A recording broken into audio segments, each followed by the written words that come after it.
ఏంటి? ఈ నదిలో మునిగి ఒకరి సొంత తల్లిని చంపిన మహాపాపం కూడా పోయిందా? మరియు ఇంకొకరికి ఈ నదిలో మునిగిన వెంటనే తెగిపోయిన చేతులు మళ్లీ మోలిచాయా?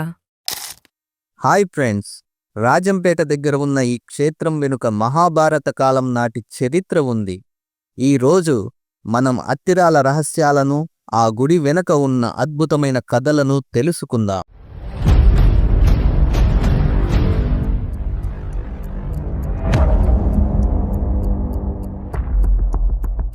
అసలు ఈ ఊరికి అత్తిరాల అనే పేరు ఎలా వచ్చింది? అసలు దీని పేరు హత్యరాల. పురాణాల ప్రకారం పరశురాముడు తన తండ్రి జమదగ్ని మహర్షి ఆజ్ఞ మేరకు కన్నతల్లి అయిన రేణుకాదేవి తల నరికాడు. తండ్రి వరంతో తల్లిని బ్రతికించుకున్నాడు గాని మాతృహత్య పాపం ఆయనను వదల్లేదు. ఆ ఘోర కర్మ చేసిన గొడ్డలి కూడా ఆయన చేతి నుంచి విడిపోలేదు. దీనికి ఆయన ఎన్నో పుణ్యనదులలో స్నానం చేశాడు.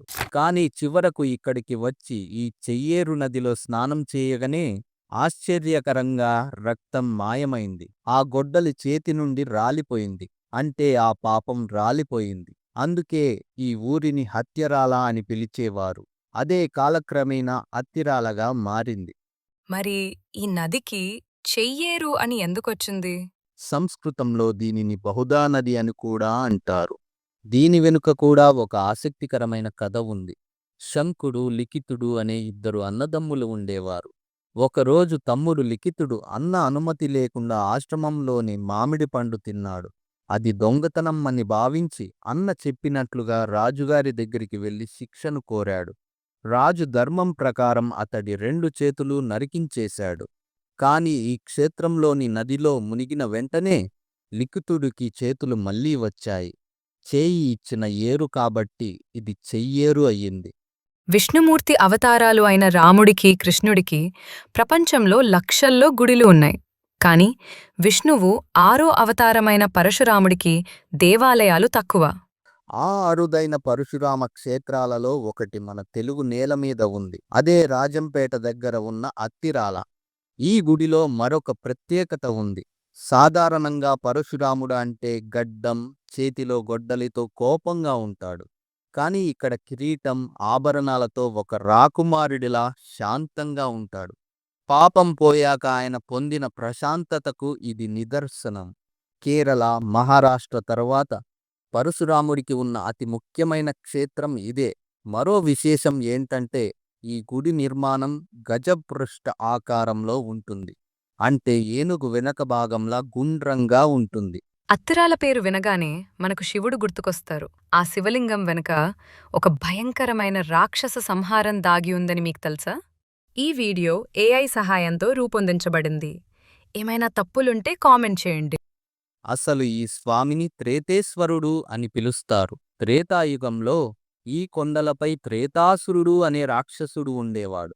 ఋషులను, మునులను హింసించేవాడు. వాడి ఆగడాలు భరించలేక ఋషులు కలిసి ఒక భారీ యజ్ఞం చేశారు. ఆ యజ్ఞగుండం నుండే సాక్షాత్తు పరమేశ్వరుడు తేజోలింగం రూపంలో ఉద్భవించాడు. అగ్ని నుండి పుట్టిన ఆ శివుడు త్రేతాసురుడిని సంహరించాడు. త్రేతాసురుడిని చంపాడు కాబట్టి ఈ స్వామి త్రేతేశ్వరుడు అయ్యాడు. ఈ కొండను త్రేతాచలం అంటారు. మరొక కథ ప్రకారం ధర్మపాలుడు అనే రాజుకు కలలో కనిపించి పుట్టలో ఉన్న ఈ లింగాన్ని వెలికి తీయమని శివుడు చెప్పాడట. అగ్ని నుండి పుట్టిన ఈ స్వయంభులింగాన్ని దర్శించుకుంటే సకల పాపాలు తొలగిపోతాయని భక్తుల నమ్మకం. మహాశివరాత్రి మరియు కార్తీక పౌర్ణమి రోజున ఈ కొండ మీద జ్యోతి స్తంభం వెలిగిస్తారు. ఆ జ్యోతి వెలుతురు సుమారు 30 కిలోమీటర్ల వరకు కనిపిస్తుంది. అత్తిరాలని దక్షిణ గయ అని ఎందుకు పిలుస్తారు? ఎందుకంటే అత్తిరాలలో గదాధర స్వామి ఆలయం ఉంది. ఇక్కడ విష్ణుమూర్తి ఒంటికాలి మీద నిల్చొని దర్శనమిస్తారు. అందుకే దీనిని దక్షిణ గయ అంటారు. బీహార్లోని గయాలో పితృకర్మలు చేస్తే ఎంత పుణ్యమో ఇక్కడ ఈ గదాధరుని ముందు పిండ ప్రదానం చేస్తే అంతే పుణ్యం అని భక్తుల నమ్మకం.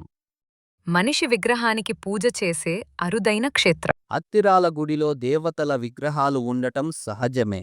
కాని ఒక మనిషి విగ్రహానికి కూడా పూజలు జరగడం చాలా అరుదు. ఆయన పేరు ఏకతాతయ్య. ఆయన భక్తికి మెచ్చి అప్పటి రాజులు సాక్షాత్తు దేవుడి గర్భగుడి ప్రాంగణంలోనే ఈయన విగ్రహాన్ని కూడా ప్రతిష్ఠించారు. ఇక్కడ ఏకతాతయ్య విగ్రహానికి తల ఆనిస్తే తల నొప్పిపోతుందని ఇక్కడి ప్రజల నమ్మకం. రాజంపేటకు 8 కిలోమీటర్ల దూరంలోనే ఇంత చారిత్రక, ఆధ్యాత్మిక అద్భుతం ఉందని ఎంతమందికి తెలుసు? ఈ ప్రయాణం మీ హృదయాన్ని తాకితే లైక్ చేయండి, షేర్ చేయండి. మరిన్ని అద్భుతాల కోసం మా ఛానల్ని సబ్స్క్రైబ్ చేయండి.